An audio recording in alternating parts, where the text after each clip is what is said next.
explained, as I was explaining the non-residential establishment. So I was saying that on airline catering, I was giving out points. So sorry, my video just stopped recording, so I had to record again and finish up what I was saying. So I was explaining on airline catering that these are the points that you need to take note of. So the first point that I said you should write is that you must tell the marker that airline catering, it is prepared by air chefs, and that is point number one. It is prepared by air chefs. Then point number two,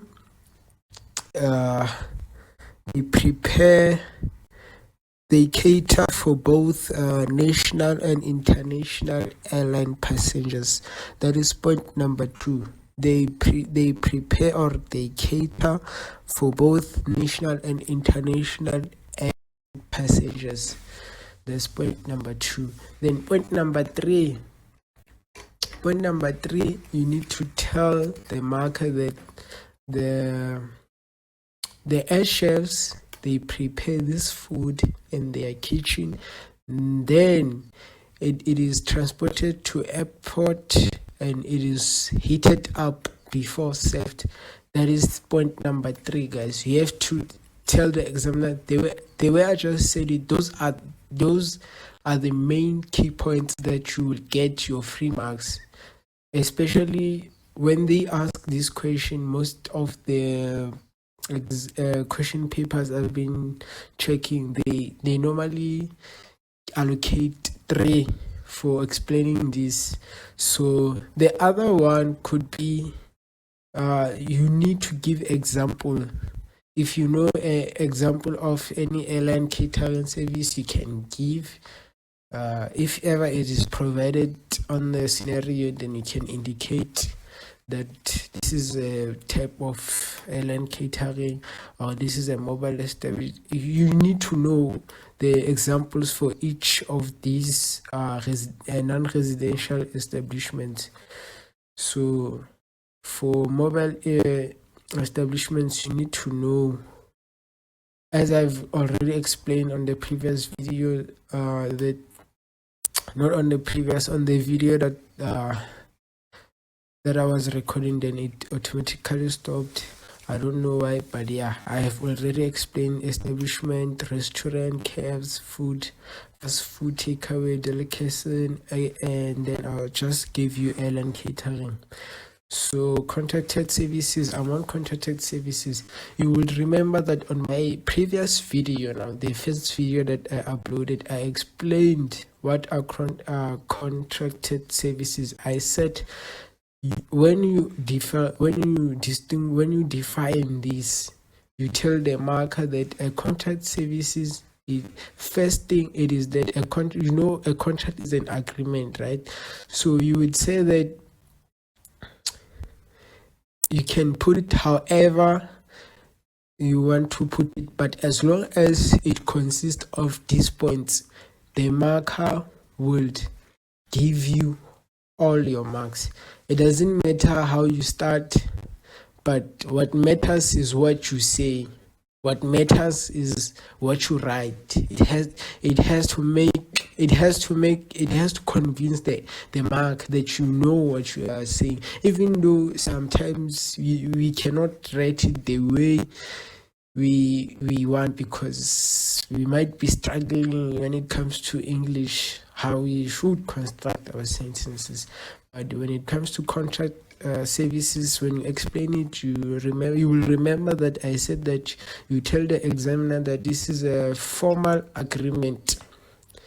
It is a formal agreement that a company hires another company to come and perform a specific task. Or you can say a contract service, it is as a contract services refers to another company hiring another company to come and perform specific task under a formal agreement in their establishment.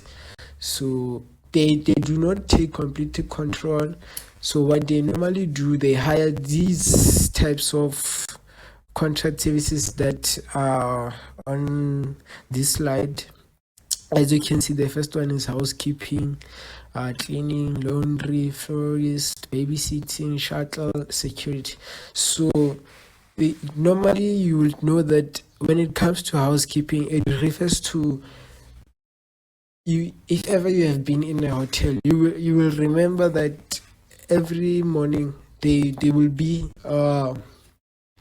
these housekeeping services that they normally come and clean.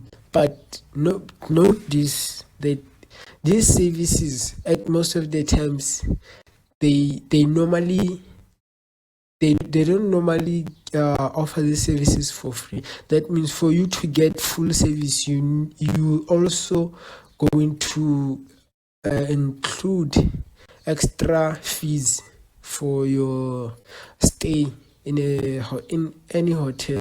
For you to get this housekeeping, people coming and changing your bedding, for you to get people cleaning your room, for you to get people taking care of your laundry, then the florist is those one who decorate in the hotels. So for you to be able to take your baby for babysitting, you will be required to pay a fee for a shuttle services. Note this: the hotel just offers you that. They will tell you that they do have a shuttle service ready outside, so you can go and make your inquiries, ask how the shuttle service works. Then for the security, it is them who hires these contracted security services. So they hire this to perform a specific task in their establishment. That means they hire security company services to come and protect their establishment in their establishment. So I think this is all noted down. So on the second video, I will be explaining module 2, which is planning. So this is what I will be explaining. So make sure you tune in, you subscribe, you like and share. I've also indicated my WhatsApp numbers on the end of the video for you to text, and as I'm going to create a TVET national group, so wherever you are, you can interact in that group. So if ever you have any question, you can ask in that group. As I have said, there will be also some additional groups within that group. That means that will be Learn With Us TVET Nation group that will include all courses in TVET colleges. So in case you change from applied to tourism to wherever you wish to go, you are free for such content like this. So make sure you subscribe, you like. So these topics have been covered. This is how we wrap up module 1, guys. You should know to explain these types of establishment. I've already given my points on my first video. I've explained how they normally ask for these examples of establishment. I just explained a non-residential establishment and these contracted services. So make sure you tune in, guys. Subscribe, like, share, comment down below where you are struggling, so that I know where to focus on my next videos. Thank you. Tune in.